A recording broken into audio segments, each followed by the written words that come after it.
नाश्रयभूषणास्त्रवर्गं मनसि त्वन्मयतां ममातनोतु।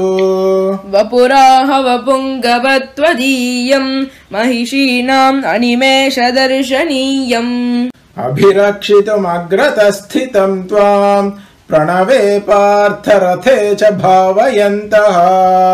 अहितप्रशमैरयत्नलभ्यैः कथयन्त्याह वपुङ्गवं गुणज्ञाः। कमलानिरपाय धर्मपत्नी करुणाद्या स्वयमृत्विजो गुणास्ते। अवनं शयताम् अहीनमाद्यं स च धर्मस्त्वदनन्यसेवनीयः।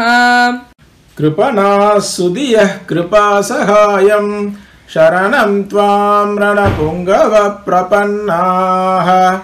अपवर्गनयाद् अनन्यभावाः वरिवस्यारसमेकम् आद्रियन्ते।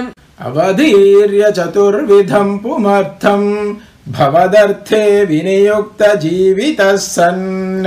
लभते भवतः फलानि जन्तुः निखिलान्यत्र निदर्शनं जटायुः। शरणागतरक्षणव्रती मां न विहातुं रणपुङ्गवार्हसि त्वम्। विदितं भुवने विभीषणो वा यदि वा रावण इत्युदीरितं ते।